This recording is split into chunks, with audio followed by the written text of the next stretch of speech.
எல்லா மதத்துலேயும் உருவ வழிபாடு இருக்கு. அதில் வந்து கடவுள் பக்தியில் வந்து ரொம்ப ஈடுபாடாக இருக்கும்போது, ஈடுபாடு காமிக்கணும்னா கடவுளை அலங்காரம் பண்ணி உருவ வழிபாடு வச்சு கும்பிட்றோம். இஸ்லாமில் மட்டும் அது இல்லைங்கிறதுக்கு ரொம்ப கண்டிப்பான காரணம் இதை வச்சிருக்கா.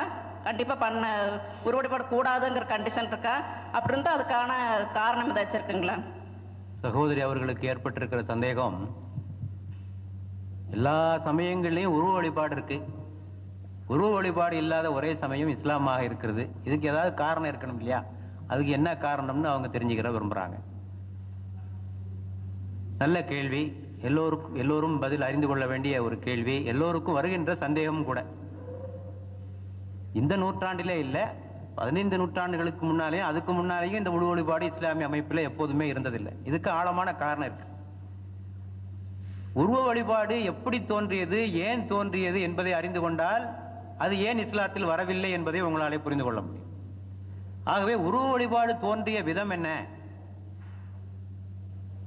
உருவமாக யாரை வழிபட்டார்கள் என்று பார்க்கின்ற போது வரலாற்றிலே மனிதர்களிலே புனிதர்களாக வாழ்ந்தவர்கள், மனிதர்களிலே சிறப்பு அம்சம் பெற்று வாழ்ந்தவர்கள், இவர்களை பார்க்கின்ற போது இப்படிப்பட்ட பண்புடையவர்கள் நிச்சயமாக மனிதர்களாக இருக்க முடியாது. இவர்கள் தெய்வமாகத்தான் இருக்க வேண்டும், அல்லது தெய்வத்தின் அவதாரமாகத்தான் இருக்க வேண்டும், அல்லது தெய்வத்தின் மகனாகத்தான் இருக்க வேண்டும். ஏதாவது ஒன்றுதான் இருக்க முடியும். இவர்கள் நம்மை போன்று இல்லை, இவர்கள் மிக உயர்ந்த நிலையிலே காணப்படுகிறார்கள்.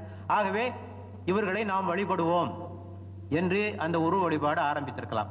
ஏனென்றால் பெரும்பாலான உருவங்கள் எல்லாம் மனித வடிவில் தான் இருக்கின்றன. நாம் வழிபடுகின்ற உருவங்கள் பெரும்பாலும் மனித வடிவில் தான் இருக்கின்றன. ஆக மனிதர்கள் தான், மனிதர்களிலே புனிதர்களை தெய்வமாக ஆக்கியிருக்கிறார்கள் என்பது நமக்கு வழங்குகிறது. இஸ்லாம் இந்த வாசலை அடைக்கிறது. எப்படி என்றால், மனிதர்கள் ஒருபோதும் கடவுளாக ஆக முடியாது. கடவுள் என்பது வேறு, மனிதன் என்பது வேறு. நபிமார்கள் அனைவரும் இதை முழங்கினார்கள். நாங்கள் மனிதர்கள் தான், குல் இன்னமா அன பஷருன் மிதுலுக்கும், நாங்கள் உங்களை போன்ற மனிதர்கள் தான். நாளை என்ன நடக்கும் என்பது எங்களுக்கு தெரியாது, மறைவானவற்றை பற்றிய ஞானம் எங்களுக்கு இல்லை. உங்களுக்கு லாப நஷ்டம் ஏற்படுத்தக்கூடிய அதிகாரமோ பண்போ ஆற்றலோ எங்களுக்கு இல்லை. உங்களுடைய விவகாரங்களிலே தலையிடுகின்ற, உங்களுடைய விதியை நிர்ணயிக்கின்ற ஆற்றல் எங்களுக்கு இல்லை என்று எல்லா நபிமார்களும் சொன்னாங்க. நாங்க மனுஷன்தான் என்று அவர்கள் தெளிவாக முழங்கிய காரணத்தினால் அவர்கள் தெய்வீக நிலைக்கு ஒருபோதும் உயர்த்தப்படவே இல்லை. இது ஒரு முக்கியமான ஒரு காரணம். இரண்டாவது, உருவ வழிபாடு தோன்றியதற்கு இன்னொரு காரணம் என்று சொன்னால் இயற்கை வழிபாடு. இயற்கையை வழிபடுவது, சூரியன், சந்திரன், நட்சத்திரங்கள். ஆக பார்க்கின்ற பொருளெல்லாம் பரம்பொருளே, எவரிதிங் இஸ் ஹி, எல்லாம் அவனே, அவன் தூணிலும் இருப்பான் துரும்பிலும் இருப்பான் என்ற கோட்பாட்டுக்கு இயங்க இயற்கை வழிபாடு ஆரம்பமாகிறது.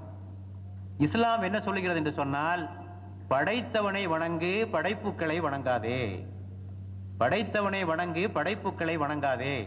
எவரிதிங் இஸ் ஹி அல்ல, எவரிதிங் இஸ் ஹிஸ். எல்லாம் அவனுக்கு உரியது, எல்லாம் அவன் அல்ல, எல்லாம் அவனுக்கு உரியது.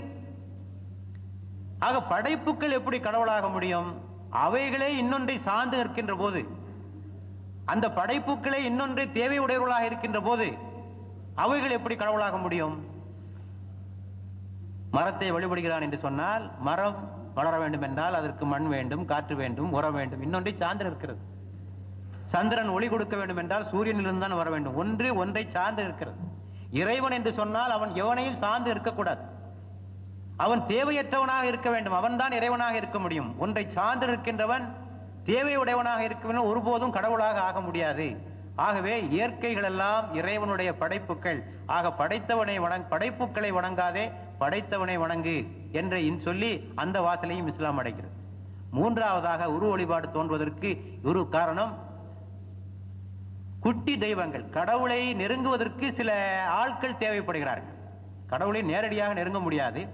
அவர்களை நெருங்குவதற்காக சில குட்டி தெய்வங்களை படைத்து அவர்கள் மூலமாக இறைவனை நெருங்குவது என்ற ஒரு கோட்பாடும் இருந்திருக்கிறது. நபிகள் நாயகம் காலத்துல அந்த கோட்பாடு தான் இருந்தது. அவர்கள் பல தெய்வங்களை வழிபட்டார்கள். அப்போ என்ன சொன்னாங்க, இந்த இவைகளெல்லாம் நாங்கள் கடவுள் என்று சொல்லவில்லை, நாங்கள் வழிபட்டுக் கொண்டிருக்கிறோமே இந்த தெய்வங்கள் எல்லாம் கடவுள் என்று சொல்லவில்லை, இந்த தெய்வங்கள் எங்களை இறைவனின் பக்கமாக சமீபமாக ஆக்கி வைக்கும். இறைவன் பக்கமாக எங்களை நெருக்கி வைக்கும். மா நாபுதுஹும் இல்லா லியுகர்ரிபூன இலல்லாஹி ஸுல்ஃபா. நாங்கள் எதற்காக வணங்குகிறோம் என்று சொன்னால் இவைகள் இறைவன் பக்கமாக எங்களை நெருக்கி வைக்கும், எங்களுக்காக இறைவனிடத்திலே சிபாரிசு செய்யும் என்பதற்காகவே தவிர வேறு எந்த காரணத்துக்காக நாங்கள் வணங்கவில்லை. இந்த வாசலையும் இஸ்லாம் அடைச்சது. இறைவனை நேரடியாக நெருங்கலாம். இறைவனை நெருங்குவதற்கு எவருடைய துணையும் தேவையில்லை. இறைவனை நெருங்குவதற்கு மூன்றாவருடைய துணை தேவையில்லை, இடையாளுடைய துணை தேவையில்லை. இறைவன் எங்கே இருக்கிறான்? அவன் உங்களுடைய பிடரி நரம்பை விட மிக சமீபமானவனாக இருக்கிறான். அவனை நீங்கள் அழைத்தால் அவன் உங்களுக்கு பதில் சொல்லுகிறான். குர்ஆனிலே ஒரு வசனம் இருக்கிறது, நபியே நீங்கள் மக்களிடத்திலே சொல்லுங்கள், இறைவனை பற்றி உம்மிடத்திலே கேட்டால் நீர் சொல்லும் அந்த இறைவன் எங்கே இருக்கிறான்? இன்னி கரீப், மிக சமீபமானவனாக இருக்கிறான்.